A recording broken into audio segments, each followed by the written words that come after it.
allowing me to get on. There you go. Oh my gosh. This is why I like you to start it. I have anxiety, but I did a massive update. So do you let your phone updates like linger, or do you update them right away? I feel like you're very like on top of it. Done. No, I don't. I had 97 updates that I updated this morning while I was getting ready for work, and Facebook was one of them. So I don't know if there was something wrong.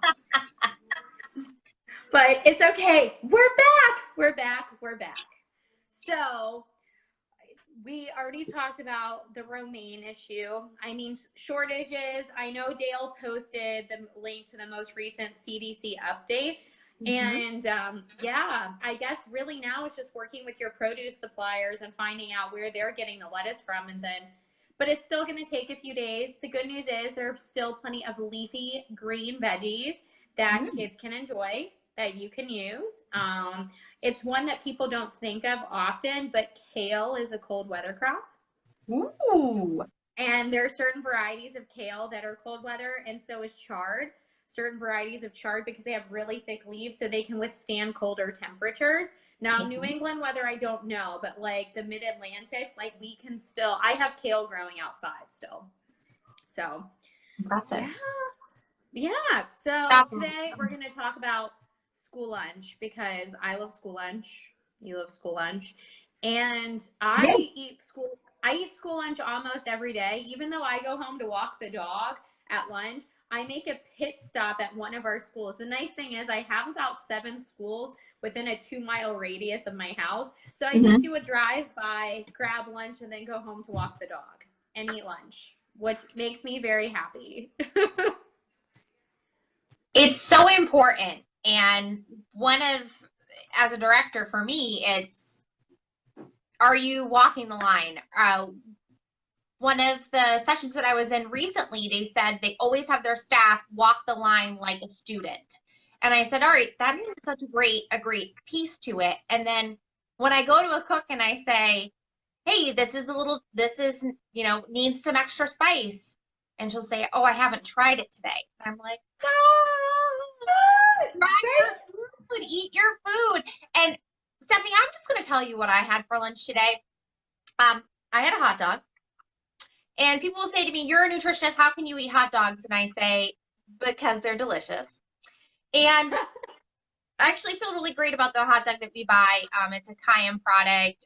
It's a little bit more expensive than, kind of the low sodium non-name brand.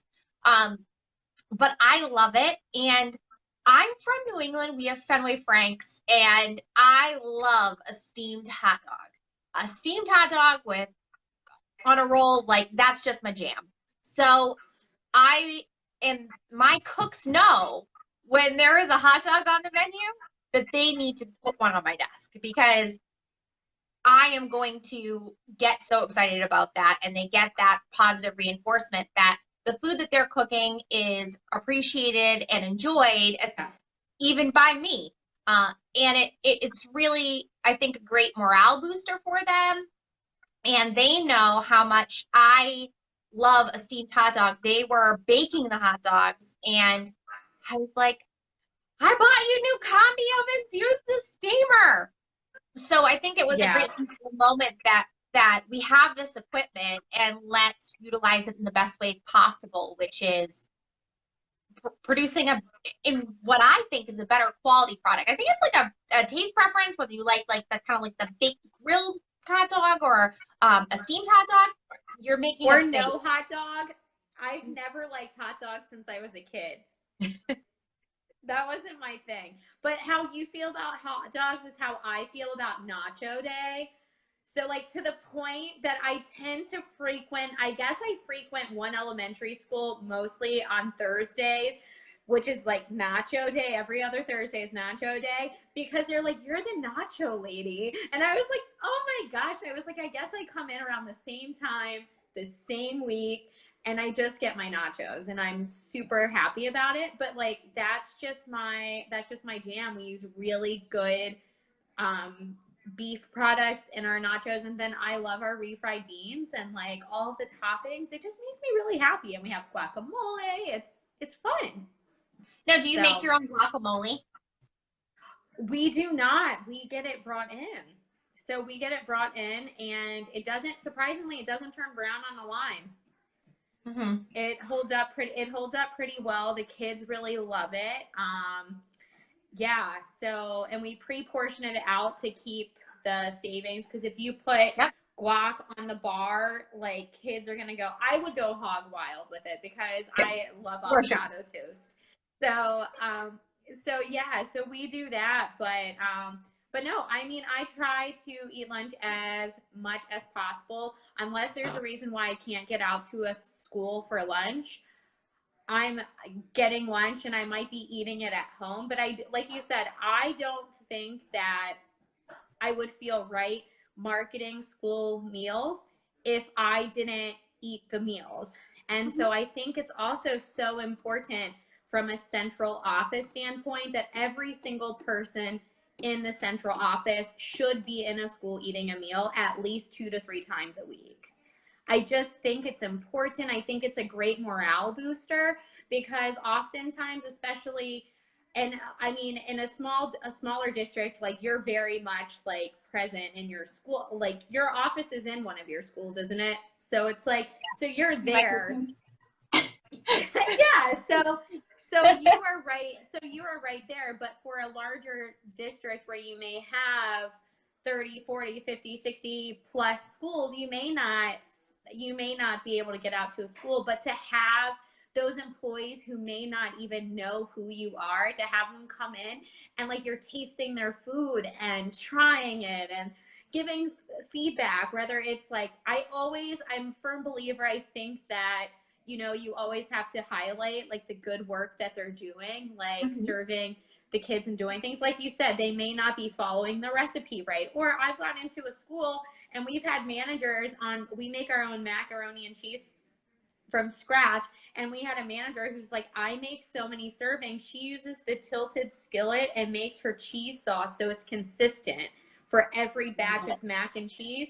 And a big tilted, I had never seen that before. And I was like, I took photos and I was like, this is a great idea.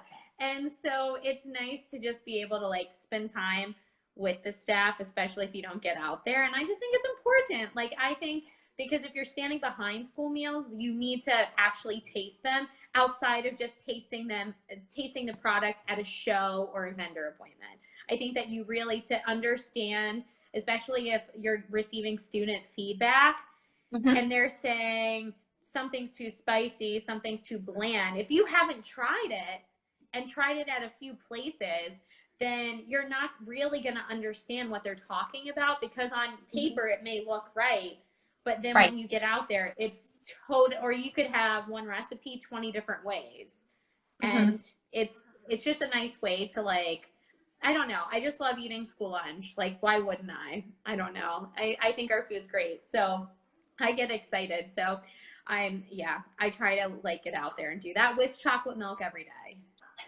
I'm like, we had a conversation about chocolate milk this morning. Like, I get chocolate milk every day when I'm at a school. It doesn't matter.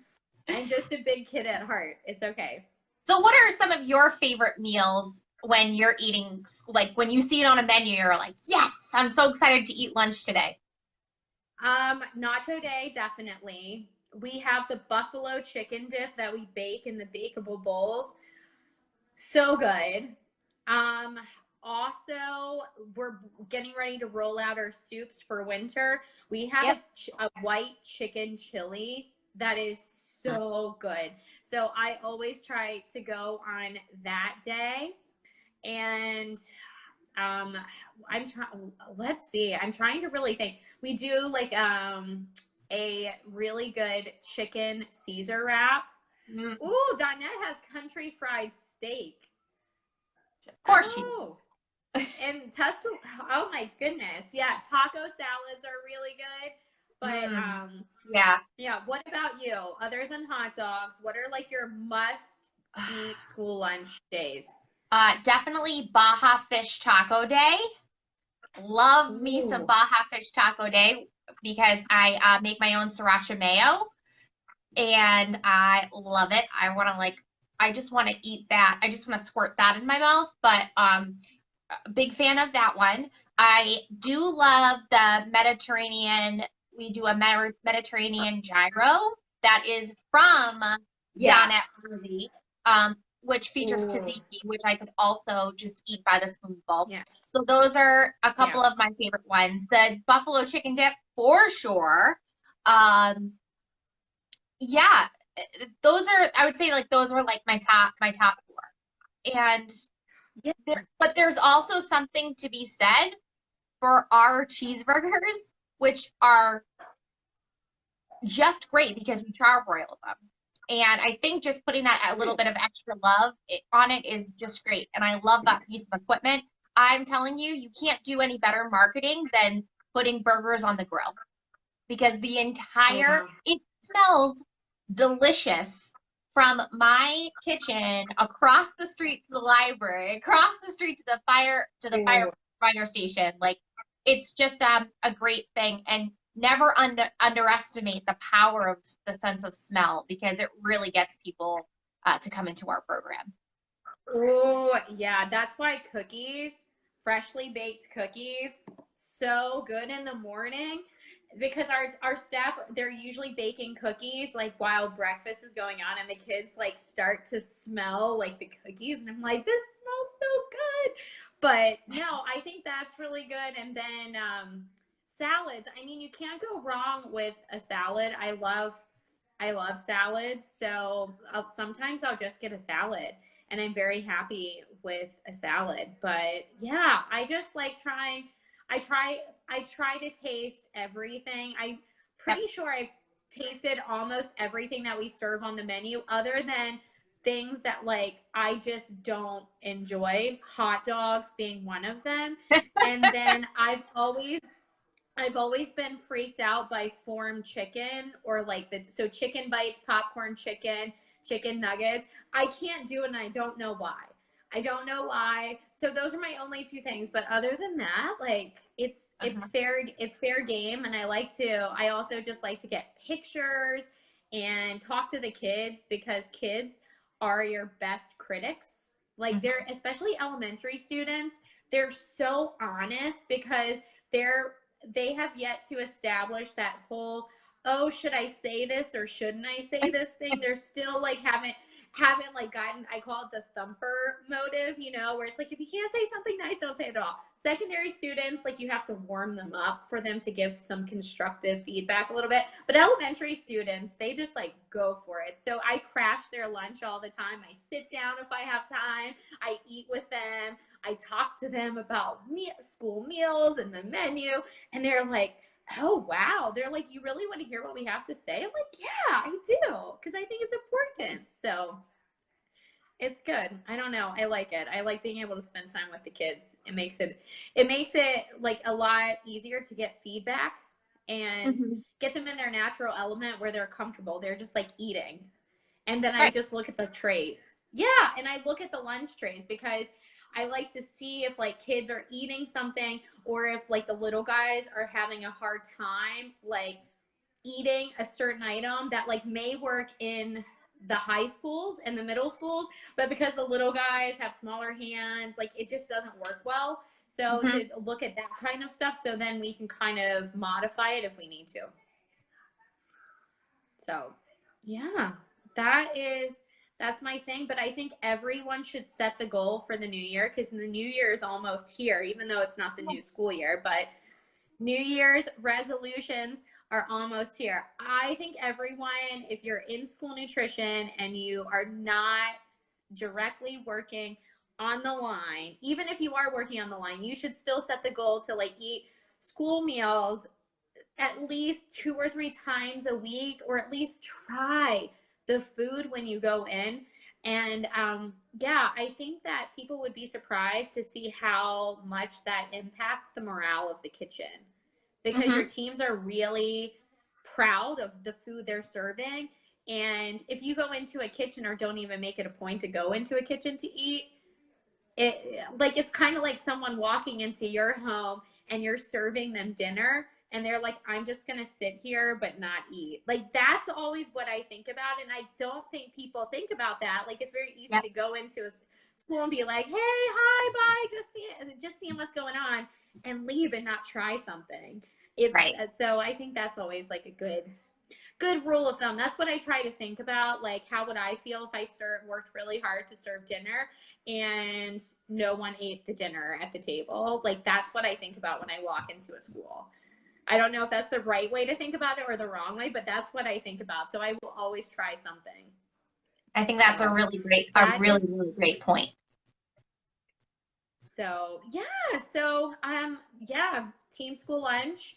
I would love to hear what some of our followers and viewers, their favorite menu days to go eat at the schools, like what it is. Because I like to see if we're as predictable as kids. Like, when you ask districts, like, what are your top 5? Usually it's like pizza, chicken nuggets, hot dogs, burgers, like things like that. I want to see if, like, adults, if we're as predictable as the kids are. So to see if, we kind of all gravitate towards the same things as well. I think it would be interesting to see.